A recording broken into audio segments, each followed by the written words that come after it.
नमस्कार, स्वागत है आप सभी का टीसीएस पाठशाला के यूट्यूब चैनल पे। आइए हम लोग पॉलिटी की सीरीज को कंटिन्यू कर रहे थे और पॉलिटी के 7 लेक्चर्स हम लोग पढ़ चुके हैं।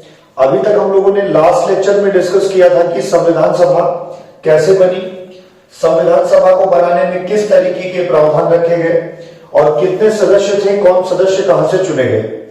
तो संविधान सभा के निर्माण के बाद संविधान सभा के आगे का जो लेक्चर है, आगे का जो टॉपिक है, वो हम लोग आज के लेक्चर में पढ़ेंगे और वो लेक्चर नंबर 8 है। अगर आपने पुराने वीडियोस को नहीं देखा है तो आप प्लेलिस्ट में जाइए और पुराने वीडियोस को देख लीजिए ताकि आपको कंटिन्यूटी में चीज समझ में आती रहे।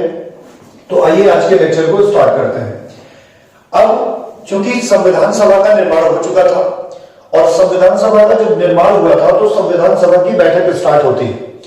संविधान सभा की जब बैठक स्टार्ट होती है तो संविधान सभा की जो पहली बैठक होती है वो 9 दिसंबर 1946 को होती है।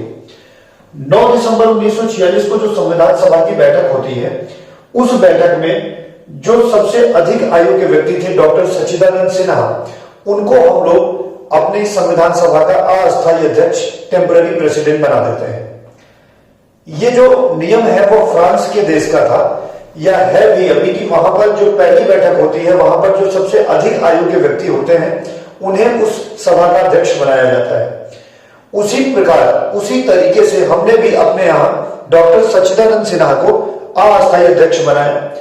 9 दिसंबर की जो पहली बैठक होती है संविधान सभा की, उस पहली बैठक का बहिष्कार मुस्लिम लीग द्वारा कर दिया जाता है। मुस्लिम लीग के मन में यह होता है कि मुझे एक अलग संविधान चाहिए होता है। इसकी हिस्ट्री में मैंने आपको एक बार पिछले लेक्चर में शायद डिस्कस की थी, नहीं है तो आप देखिए। 22 दिसंबर 1939, ये डेट इंपॉर्टेंट इसलिए है कि इस दिन मुस्लिम लीग द्वारा डे ऑफ डिक्लेरेशन या प्रसव का दिवस मनाया जाता है और इसी के बिहाफ पे 1940 में पहली बार पाकिस्तान की मांग की जाती है। तो जब पहली बार पाकिस्तान की मांग 1940 में हो गई थी तो अब जिन्ना साहब ये कह रहे थे या मुस्लिम लीग ये कह रही थी कि अलग से संविधान सभा भी पाकिस्तान की बनाई जानी चाहिए। तो इसीलिए पहली बैठक जो 9 दिसंबर 1946 को होती है उसमें मुस्लिम लीग भाग नहीं लेती है।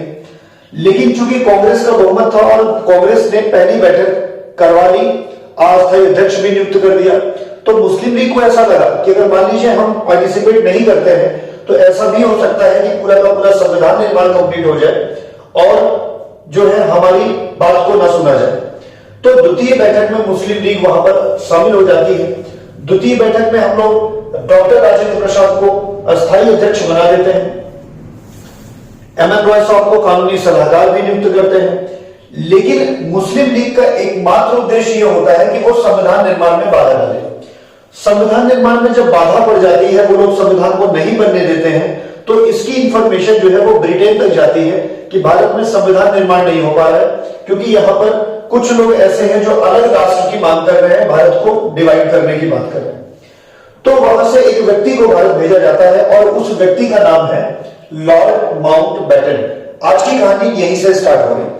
तो लॉर्ड माउंटबेटन को भारत भेजा जा रहा है और वो किसके बाद आ रहे हैं? लॉर्ड वेवल के बाद आ रहे हैं। देखिए, वेवल से ही जुड़ा हुआ 1945 में एक वेवल प्लान आया था।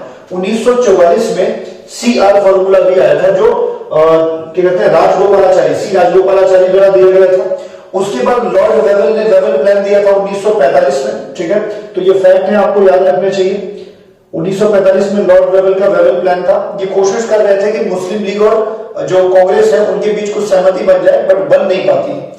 तो जब अंततः एक व्यक्ति को भारत भेजा जाता है, उस व्यक्ति का नाम है लॉर्ड माउंटबेटन। वो भारत मार्च 1947 में आते हैं।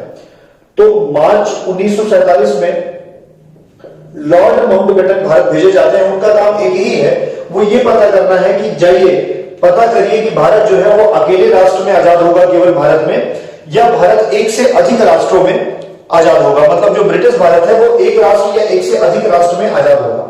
लॉर्ड माउंटबेटन जो कि नेहरू जी के मित्र भी थे और उन्होंने बहुत प्रयास किया कि मुस्लिम लीग और कांग्रेस के बीच कुछ सहमति बन पाए, लेकिन ये सब निष्फल रहा और अंततः लॉर्ड माउंटबेटन ने अपनी रिपोर्ट 3 जून 1947 को ब्रिटिश संसद को सौंपी। तो जो रिपोर्ट 3 जून 1947 को ब्रिटिश संसद को सौंपी गई, उसी रिपोर्ट को लॉर्ड माउंटबेटन रिपोर्ट कहा जाता है और उस रिपोर्ट में यह बात निर्णय लिया गया कि जो ब्रिटिश भारत होगा वो दो देशों में बटेगा, भारत और पाकिस्तान, और जो देसी रियासतें होंगी उन सबको स्वतंत्रता होगी, चाहे तो वो भारत में मिल जाए या वो पाकिस्तान की संविधान सभा के में ज्वाइन होकर के या पाकिस्तान के देश में अपने को मिला दें, और या तो वे चाहे तो अपना अलग संविधान बनाकर स्वतंत्र रह सकते हैं। तो जब 3 जून योजना लॉर्ड माउंटबेटन ने पेश कर दी तो अब हमारा देश जो था वो बटना था, ब्रिटिश भारत को बांटा जाना था। इसी को मद्देनजर रखते हुए एक भारतीय स्वतंत्रता अधिनियम जो है वो जुलाई में पास किया गया। जुलाई में जो भारतीय स्वतंत्रता अधिनियम पास किया गया तो ये पक्का हो गया कि भारत अलग आजाद होगा और पाकिस्तान अलग आजाद होगा। तो भारत स्वतंत्रता अधिनियम जो 1947 पेश किया गया जुलाई में, तो उसी दिन जुलाई में ही हम लोग की जो सीटें थी अभी तक 389, अब हमारे यहां अलग से संविधान सभा बन गई, उनकी पाकिस्तान का विभाजन हो गया, तो हमारी सीटें 389 से कम होकर के कितनी बची? 299। प्रश्न पूछा जाता है कि बंटवारे के बाद संविधान सभा में कितनी सीटें बची थी, तो कितनी बची थी? 299 सीटें बची थी, और ये स्वतंत्रता अधिनियम 1947 के अंतर्गत बंटवारा हुआ था। अब जब कभी ये स्वतंत्रता अधिनियम स्वीकार किया गया तो संविधान सभा जो थी उसने कुछ चीजों को अपनाया था, मैं अभी उस पर डिस्कस करूंगा। एक इंपॉर्टेंट बात यह थी कि जनवरी 24 को, मतलब 24 जनवरी 1950 को हम लोग संविधान सभा की अंतिम बैठक करते हैं। यह प्रश्न में पूछा जाता है, पहली बैठक 9 दिसंबर 1946 को, जबकि अंतिम बैठक 24 जनवरी 1950 को हुई थी। ठीक है, अब जब संविधान सभा थी, जब हम आजाद हो गए तो हमारे यहां जो संविधान सभा थी ना, वही हमारी प्रथम संसद के रूप में काम करना चालू करती है, और प्रथम संसद के रूप में काम करते ही वह कुछ चीजों को अपनाती है। जैसे राष्ट्रीय झंडा, मतलब नेशनल फ्लैग, राष्ट्रीय ध्वज जो है वो 22 जुलाई 1947 को अपनाया गया, इसीलिए 22 जुलाई को झंडा दिवस के रूप में भी मनाया जाता है। उसके साथ साथ जो हमारा संविधान था, वो संविधान कब अपनाया गया था संविधान सभा द्वारा? वह 26 नवंबर 1949 को अपनाया गया था, लेकिन यह पूर्णतः लागू कब होता है? वह 26 जनवरी 1950 को लागू होता है। और जब भारतीय संविधान 26 जनवरी 1950 को लागू होता है तो इससे जुड़ी कुछ इंपॉर्टेंट बातें आपको जाननी जरूरी होती हैं कि इसको पूरे को बनाने में कितना 2 वर्ष 11 माह 18 दिन का समय लगा। इस संविधान में, भारत के संविधान में 10 देशों के संविधान का मिश्रण है। 10 देशों के, मतलब जो हमारा देश का संविधान है वो कई देशों के अन्य अच्छी बातों का मिश्रण है, इसीलिए हमारे देश के संविधान को बैग ऑफ बोरोइंग या उधार का थैला भी कहा जाता है।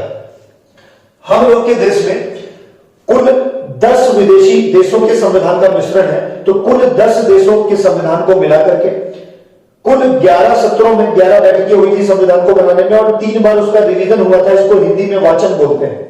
तो 3 वाचनों में 11 सत्रों में 10 देशों के संविधान से मिलाकर के 2 वर्ष 11 माह 18 दिन में हमारा संविधान 26 नवंबर 1949 को बनकर तैयार होता है। इसीलिए 26 नवंबर को हम लोग संविधान दिवस के रूप में मनाते हैं। पूरा संविधान लागू कब होता है? 26 जनवरी 1950 को लागू होता है। इसके बाद जो संविधान सभा थी उसने राष्ट्रीय गीत भी, राष्ट्रगान भी जो है वो स्वीकार किया। राष्ट्रगान कब स्वीकार किया? 24 जनवरी 1950 को ही। राष्ट्रीय गीत जो है वो 24 जनवरी 1950 को ही स्वीकार किया गया। तो डेट्स आपसे पूछ ली जाती है कि कब कौन सी चीजें संविधान सभा द्वारा अपनाई गई, तो इसलिए डेट्स को याद रखिएगा। कुछ इंपॉर्टेंट बात मैं आपके यहाँ पे लिख रखा हूं, जैसे B.R. अम्बेडकर को संविधान का फादर कहा जाता है, फादर ऑफ इंडियन कॉन्स्टिट्यूशन कहा जाता है, भारतीय संविधान का पिता कहा जाता है, जनक कहा जाता है। ये B.R. अम्बेडकर जो थे ये पहले कानून मंत्री भी रहे हैं हमारे देश के 1947 से 1950 तक। तो इतने फैक्ट थे जो आपको याद रखने थे संविधान सभा से रिलेटेड। अब जब संविधान सभा पूरी तरह से बन गई, हम आजाद हो गए, अलग देश बनना तय था, बन चुका था, तो अब हमारे लिए संविधान निर्माण का प्रक्रिया स्टार्ट होना था। और संविधान निर्माण की प्रक्रिया में यह बहुत आवश्यक था यह पता कर लेना कि हमारे देश का संविधान का प्रारूप कैसा होगा, उसका ड्राफ्ट कैसा होगा, स्ट्रक्चर कैसा होगा। तो संविधान के प्रारूप को समझने के लिए एक प्रारूप समिति का गठन किया जाता है, और इस प्रारूप समिति का गठन 29 अगस्त 1947 को किया जाता है। तो 1947 में, अगस्त 1947 में एक प्रारूप समिति बनाई जाती है जिसके अध्यक्ष डॉक्टर B.R. अम्बेडकर जी रहते हैं।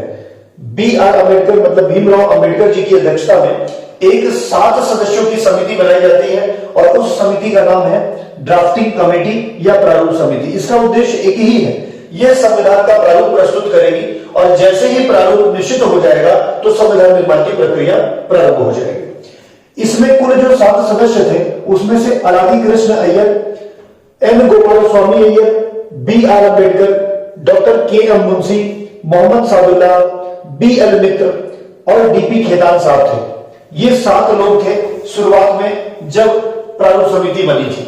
लेकिन इसमें से 2 व्यक्ति, एक तो बी एल मित्र जो थे ये स्वास्थ्य कारणों से इस्तीफा दे देते हैं। इनका स्वास्थ्य ठीक नहीं चल रहा होता है तो ये स्वास्थ्य कारणों से इस्तीफा दे देते हैं। इस वजह से बी एल मित्र की जगह पे नए सदस्य एन माधव राव आ जाते हैं और ये जो डीपी खेतान साहब है इनकी डेथ हो जाती है, जिसकी वजह से इनकी जगह पे कौन आ जाता है, टीटी कृष्णमाचार्य आ जाते हैं। तो आपसे क्वेश्चन पूछ लेता है कि निम्नलिखित में से कौन प्रारूप समिति का सदस्य नहीं था, तो बच्चे था तो वहां पे 7 आदमी की सदस्य कमेटी, लेकिन 2 लोग बाद में रिप्लेस हुए थे तो आपको 9 नाम, जो जितने 9 नेम्स हैं वो आपको याद रखने पड़ेंगे। अब जब ड्राफ्टिंग कमेटी बन गई, प्रारूप समिति बन गई, 7 सदस्यों की समिति थी और इसने प्रारूप स्वीकृत कर दिया, प्रस्तुत कर दिया, लोगों ने स्वीकार कर लिया। संविधान सभा में स्वीकृति के बाद अब संविधान बनना चालू हुआ। मैंने कहा 2 वर्ष 11 माह 18 दिन में 10 देशों के संविधान को मिला करके हमारे देश का संविधान बनकर के 26 नवंबर 1949 को तैयार हो गया। अब उससे एक इंपॉर्टेंट बात आपको समझनी है, लाहौर अधिवेशन। लाहौर अधिवेशन कब होता है? 1929 में होता है। थोड़े से पीछे बैकग्राउंड की बात है बट इंपॉर्टेंट क्यों है मैं आपको समझाता हूं। लाहौर अधिवेशन 1929 में हुआ था जिसमें 3 महत्वपूर्ण बातें डिसाइड हुई थी। नंबर 1 महत्वपूर्ण बात यह हुई थी कि आपको याद हो कि सविनय अवज्ञा आंदोलन 1930 में चालू होता है, तो 1929 के कांग्रेस अधिवेशन में गांधी जी को यह पावर दी जाती है, पूरी तरह से अनुमति सहमति जताई जाती है कि सविनय अवज्ञा आंदोलन को शुरू कर सकते हैं। तो सविनय अवज्ञा आंदोलन शुरू करने का प्रस्ताव भी 1929 में लाहौर अधिवेशन में आया। उसके साथ साथ उस अधिवेशन के अध्यक्ष कौन थे? पंडित जवाहरलाल नेहरू, जिन्होंने पहली बार पूर्ण स्वराज की मांग की। कांग्रेस का मुख्य उद्देश्य ही घोषित कर दिया गया, क्या है? पूर्ण स्वराज। अभी तक हम लोग स्वराज तो मांग चुके थे बनारस सेशन 1905 में एक बार, लेकिन हमने पूर्ण स्वराज नहीं मांगा था, क्लैरिटी नहीं थी स्वराज में। तो पूर्ण स्वराज की मांग पहली बार लाहौर अधिवेशन में पंडित नेहरू द्वारा की जाती है। और उसके साथ साथ एक बात और निर्णय किया जाता है इसी अधिवेशन में कि आने वाले समय में जो 26 जनवरी होगी हम उसे स्वतंत्रता दिवस के रूप में सेलिब्रेट करेंगे। तो 3 इंपॉर्टेंट बात, पहली बात सविनय अवज्ञा आंदोलन लॉन्च होगा, दूसरा पंडित नेहरू ने कहा पूर्ण स्वराज हमारा लक्ष्य होगा, और तीसरा जो है वो ये कहा गया कि 26 जनवरी को स्वतंत्रता दिवस के रूप में सेलिब्रेट किया जाएगा। तो इसी के बात को देखते हुए उत्साह बना था लोगों के मन में और 31 दिसंबर 1929 को ही पहली बार झंडा फहराया गया। लेकिन पब्लिकली नहीं, पब्लिकली लोगों के सामने तो हमने पहली बार झंडा तो फहराया है 26 जनवरी 1930 को। तो 26 जनवरी 1930 को 25 जनवरी की रात 12 बजे के बाद रावी नदी के तट पर हम लोगों ने झंडारोहण जो किया है, झंडा जो फहराया है, उसी को 26 जनवरी मान लिया जाए। उसी दिन जो हमने प्रण लिया था कि 26 जनवरी को हम क्या करेंगे, स्वतंत्रता दिवस मनाएंगे, तो पहला स्वतंत्रता दिवस हम लोग 26 जनवरी 1930 को मनाते हैं, क्योंकि 29 में ही तो प्रस्ताव पारित होता है। तो इसीलिए क्योंकि 26 जनवरी की तिथि पहले से स्वतंत्रता दिवस के रूप में घोषित की गई थी, इसीलिए हमारा संविधान भले ही 1949 में बनकर तैयार हो जाता है नवंबर में, लेकिन संविधान को पूरी तरह से लागू करने के लिए हम लोग 26 जनवरी 1950 का इंतजार करते हैं। तो मुझे लगता है आपको ये सारी बातें क्लियर हुई होंगी, किस तरह से लॉर्ड माउंटबेटन बनाता है, क्या क्या उन्होंने किया, संविधान सभा कैसे बनी, संविधान सभा ने क्या क्या चीजें स्वीकार करी, प्रारूप समिति क्यों बनी थी, कौन कौन से सदस्य थे, लाहौर अधिवेशन में 26 जनवरी की तिथि क्यों जरूरी थी, क्यों हमने 26 जनवरी को ही संविधान को पूरा लागू किया था। मुझे लगता है ये सारी बातें आपको क्लियर हो गई होंगी और आपको पॉलिटी की अंडरस्टैंडिंग अच्छे से समझ में आ रही होगी। आप नोट्स बना रहे होंगे और जरूर पेन और पेपर के साथ बैठा करिए, चीजों को नोट करते हुए चलिए। सीरीज कंटिन्यू रहेगी और सीरीज आपको पूरे आपके एग्जाम, जो यूपीएसआई का एग्जाम है, आने वाली परीक्षा यूपीपी आएगी, तो इन सब परीक्षाओं के पहले आपको यह पूरी की पूरी सीरीज कंप्लीट कर दी जाएगी। आपको अगर ये सीरीज अच्छी लग रही है, हम लोग का ये प्रयास अच्छा लग रहा है, हम लोग इतनी मेहनत करते हैं आपके लिए, आपको अच्छे कंटेंट देने का प्रयास करते हैं, तो आपसे बस एक रिक्वेस्ट होता है कि आप क्या करें, आप इस वीडियोस को अपने दोस्तों के पास शेयर कर दिया करिए, लाइक जरूर कर दिया करिए, इससे उत्साहवर्धन होता है। और निश्चित तौर पर कमेंट में बताया करिए कि आपको ये कैसा लगा। चलिए मिलते हैं अगले वीडियो में। Thank you everyone.